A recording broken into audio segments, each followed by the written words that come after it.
बिस्मिल्लाहिर्रहमानिर्रहीम। अस्सलाम वालेकुम स्टूडेंट्स। 10th क्लास की फ़िज़िक्स में हम पढ़ रहे हैं 1.5 topic ripple tank. Ripple tank क्या चीज़ होती है? ये एक डिवाइस होती है जिससे हम पानी के अंदर वेव जो होती है वो प्रोड्यूस करते हैं। यानी पानी के अंदर वेव प्रोड्यूस करने वाली डिवाइस को हम कहते हैं रिपल टैंक। रिपल टैंक मतलब ये हम कह सकते हैं ये एक डिवाइस है। यानी सबसे पहले ये हमें पता है ये डिवाइस है और क्या करती है, वेव प्रोड्यूस करती है किसके अंदर? वाटर के अंदर। यानी एक ऐसा आला जो पानी में वेव प्रोड्यूस करता है, वेव पैदा करता है, तो उसको हम कहते हैं रिपल टैंक। इसकी शेप इस तरह होती है बनी हुई, यानी एक रेक्टेंगल शेप में होता है। इसके बॉटम में जो होता है वो ग्लास लगा होता है, शीशा लगा होता है, तकरीबन 1/2 मीटर यानी हाफ मीटर के ऊपर जो होता है वो रिपल टैंक से नीचे छोड़ के बॉटम को, इसके ऊपर एक ग्लास लगा होता है जो हमें क्या करता है, जब इसके ऊपर रोशनी पड़ती है ऊपर लगे हुए लैंप की मदद से, तो वो जो होता है वो रोशनी की मदद से हम देख सकते हैं कि पानी में जो वेव्स हैं वो किस तरह प्रोड्यूस हो रही हैं। हम लोग देखते हैं जब इसमें रिपल टैंक में तो जो वेव प्रोड्यूस होती हैं वो हमें नज़र किस तरह आती हैं, यानी इस तरह आपको वो वेव जो होती हैं वो नज़र आ रही होती हैं, छोटी छोटी वेव बन रही होती हैं। तो वो हमें, अगर हम ये देखें इस तरह की लाइनें जो हैं तो ये हमें यहाँ पे डार्क और ब्राइट जो है वो नज़र आ रहे हैं। तो अगर हम ब्राइट देखें तो ये हमें क्रिस्ट, और ये जो है ब्लैक जो है ये हमें ट्रफ जो होते हैं वो बनते हुए नज़र आ रहे हैं। क्रिस्ट एंड ट्रफ जो हैं वो बनते हैं। तो हमें यहाँ से अंदाज़ा हो जाता है कि ये जो हमारे पास लगा हुआ रिपल टैंक है इसमें जो है वेव पैदा होती है। रिपल टैंक में ये हमारे पास एक ट्रे होती है, इसके ऊपर यहाँ पे हमने एक वुडन ब्लॉक के ऊपर एक हमने मोटर फिट की होती है, इसे हम वाइब्रेटर मोटर कहते हैं। ये यहाँ स्विच के साथ जो है वो बना होता है। तो जो ही हम स्विच ऑन करते हैं तो ये बिल्कुल पानी के साथ टच करता है। जो ही ये वाइब्रेटर ऑन होता है तो एक वाइब्रेशन पैदा होती है जिसकी मदद से इस टैंक के अंदर इसमें रखे हुए पानी में वेव पैदा होती है। जो नीचे रखे हुए कागज़ पे जो यहाँ कोई शीट रखी होती है जिसके ऊपर हम इस तरह की वेव बनती हुई देख सकते हैं। तो इस रिपल टैंक में हम 4 चीज़ें जो हैं वो पढ़ते हैं। हेडिंग है हमारे पास, नंबर 1 है जी कंस्ट्रक्शन, नंबर 2 में हम पढ़ते हैं इसकी रिफ्लेक्शन, नंबर 3 है हमारे पास रिफ्रैक्शन, नंबर 4 है डायफ्रैक्शन।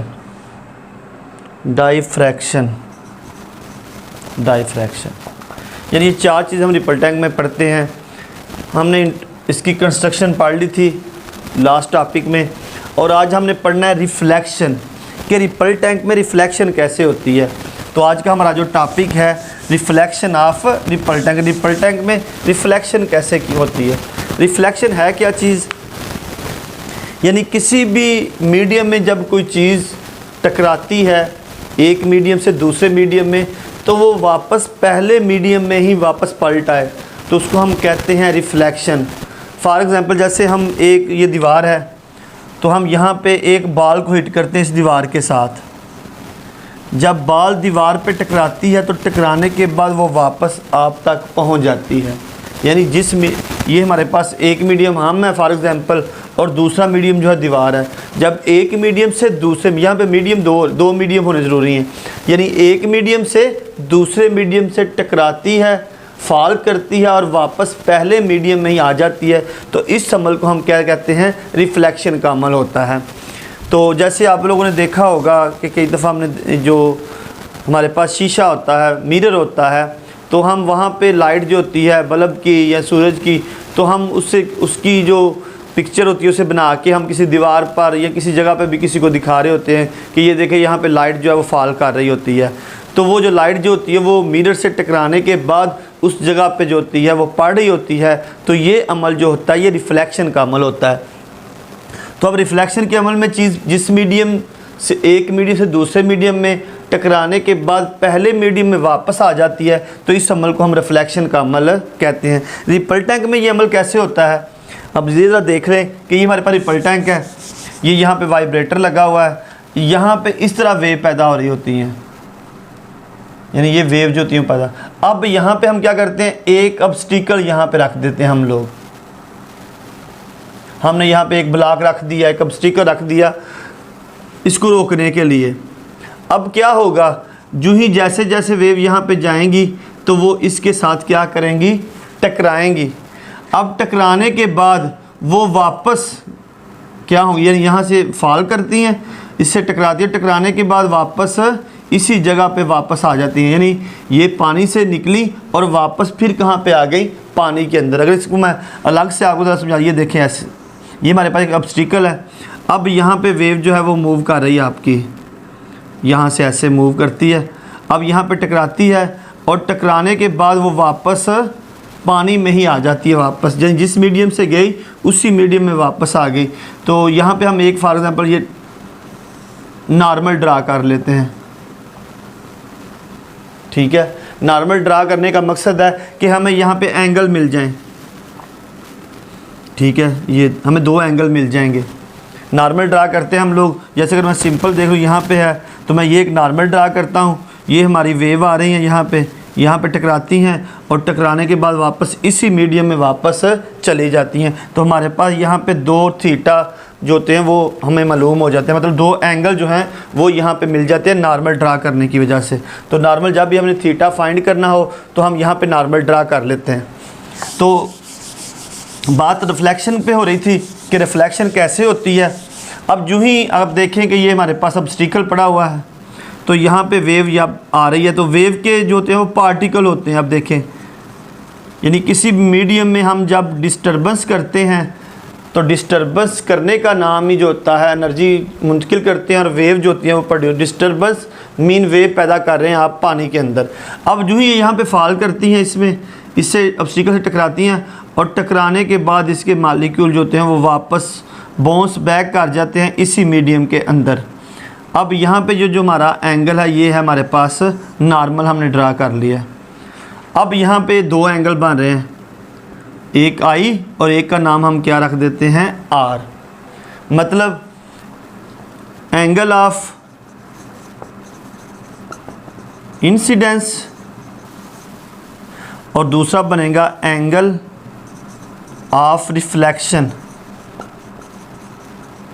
नॉर्मल ड्राइव 2 एंगल हमारे पास आगे एंगल है।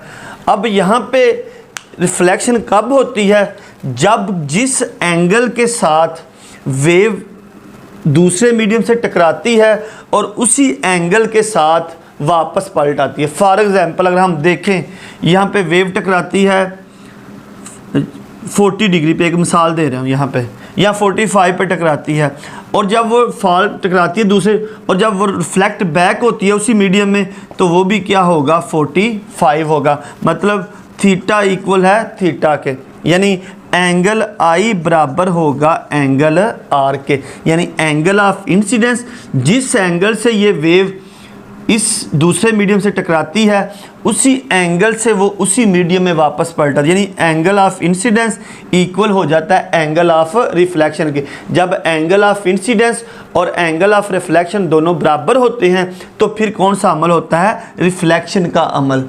तो रिपल टैंक में हमने जब हम इसमें इस ऑब्स्टिकल को रख के इसमें हम वेव जो होती है इसके ऊपर फॉल करती है और पहले मीडियम में वापस आ जाती है, तो इसको हम कहते हैं reflection.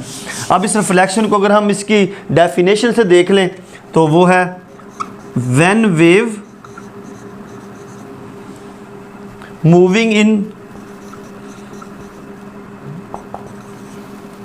Moving one medium fall on the surface of another medium,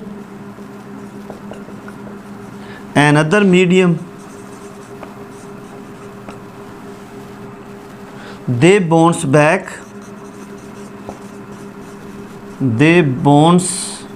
back into the first medium,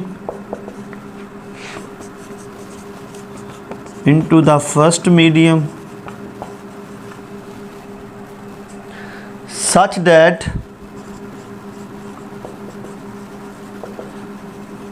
angle of incidence is equal to angle of reflection। यानी जैसा मैंने आपको बताया था कि जब मीडियम जो होती है मूव करती हैं एक मीडियम से दूसरे मीडियम की सरफेस के ऊपर, तो वहाँ पे वो दूसरे मीडियम से बाउंस बैक हो जाती हैं किसके अंदर, पहले मीडियम के अंदर। तो ऐसी वेव जो होती है इसमें एंगल ऑफ इंसिडेंस और एंगल ऑफ रिफ्लेक्शन आपस में इक्वल होते हैं, तो इसको हम कहते हैं रिफ्लेक्शन ऑफ वेव। तो आज हमने रिपल टैंक में जो हमारा टॉपिक था रिपल टैंक में, हमने उसका सब टॉपिक में आज आपको बताया कि रिफ्लेक्शन कैसे होती है, और यही था आज का हमारा आर्टिकल।